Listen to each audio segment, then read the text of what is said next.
Sometimes, when you think you're the last person left in an office building at night, strange things start to happen that make you feel like you're not alone. Because sometimes a building can be completely empty, and still somehow contain more people than it should. Welcome to Tales Beyond the Flame. In 2021, a 33-year-old IT consultant named Michael was working on a major system migration for a financial services company in Sydney. The project was behind schedule. Deadlines were approaching. And for several weeks, Michael had become accustomed to staying late after most employees went home. The office occupied 3 floors of a modern commercial building in the city's business district.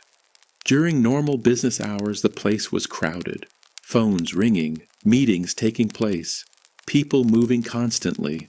But after 8 p.m., everything changed. Entire sections of the building became silent. Rows of empty desks stretched into darkness. Conference rooms sat abandoned, and the air conditioning system became the loudest thing in the entire office.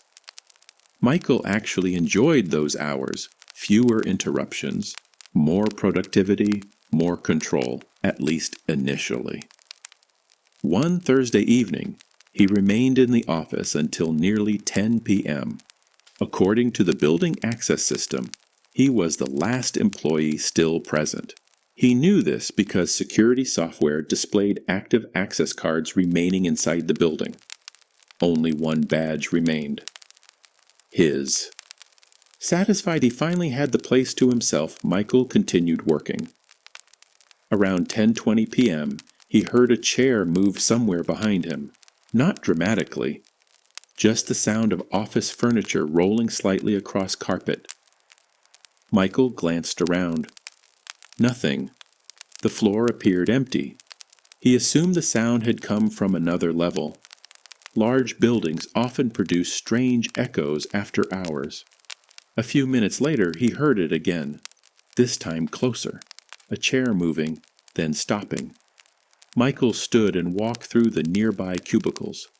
No one. Every workstation sat exactly as employees had left them earlier that evening. The office remained completely empty. When he returned to his desk, he noticed something strange. The occupancy monitor now displayed 2 active badges inside the building. Not 1. 2. Michael checked the system carefully. 1 badge belonged to him. The other field displayed no employee information at all. Just an active signal. No name. No department. No identification number. At first, he assumed the system was malfunctioning. Software bugs weren't uncommon. He reset the display and returned to work. The second badge disappeared. For about 15 minutes. Then it returned, this time showing activity on the same floor where Michael was sitting. That was the first moment he felt genuinely uncomfortable, not because he believed something supernatural was happening, but because an unidentified person inside an otherwise empty office building was still a serious concern. Michael contacted building security. The guard on duty checked entry logs. According to all available records, nobody had entered after normal business hours. Only Michael remained registered inside. The guard suggested a sensor issue and promised to investigate. Michael accepted the explanation. Then he heard footsteps. Slow footsteps moving through the cubicles behind him. Someone walking deliberately. Close enough now that he could estimate distance. Maybe 20 meters away. He turned immediately. Nothing. Just rows of empty workstations disappearing into dim lighting. Michael grabbed his phone and used the camera to scan the office while walking toward the area where he had heard the movement. Everything looked normal. Empty desks, computer monitors, meeting rooms. Nothing unusual. Then his phone vibrated. An automated alert from the building occupancy system. The unidentified badge had changed locations. It was now in the conference room directly behind him. Michael turned instantly. The room was visible through floor-to-ceiling glass walls, completely empty. Yet the occupancy software showed the unknown badge sitting inside, stationary, not moving. Michael stared at the room for nearly a minute before finally opening the door. Nobody was there. But something immediately felt wrong. One of the chairs at the conference table had been pulled out. Not far, just enough to suggest someone had recently been sitting there. Michael pushed the chair back and left. By now, the situation was affecting his concentration. He packed his equipment and prepared to leave. The occupancy system still showed two badges, one moving, one stationary. As he approached the elevator lobby, another alert appeared. The unidentified badge was now following the same path through the floor that Michael was taking. Not ahead, not behind, matching his route. Michael stopped walking. A few seconds later, the unidentified badge stopped too. He moved again. The badge moved again, keeping pace. Separated by approximately 10 meters according to the system, but no person was visible anywhere. Michael contacted security a second time. This time the guard agreed to come upstairs. While waiting, Michael monitored the display continuously.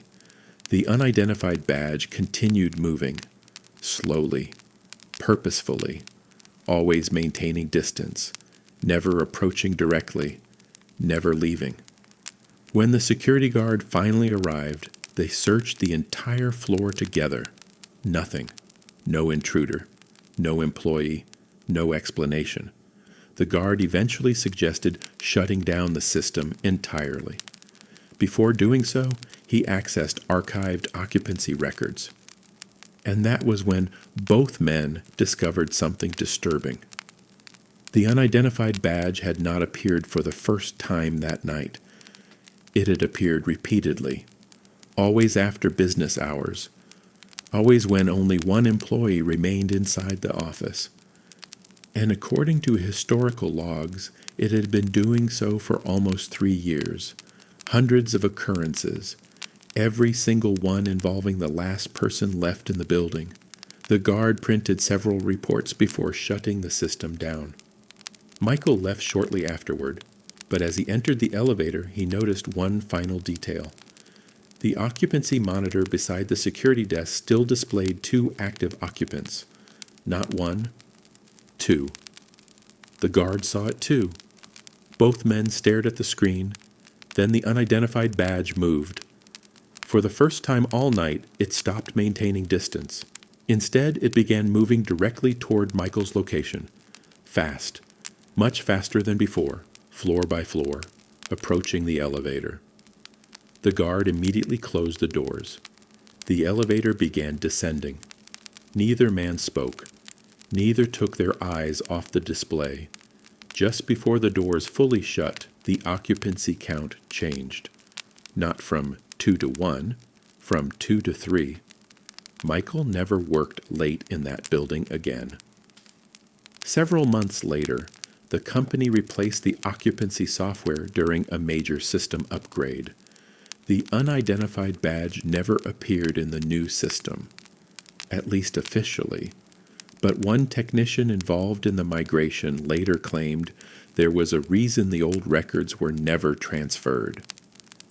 Because during data extraction, engineers discovered something hidden inside years of occupancy logs. The unidentified badge never entered the building. It never left the building. And according to timestamps dating back to the earliest available records, it had already been there before the building was even constructed.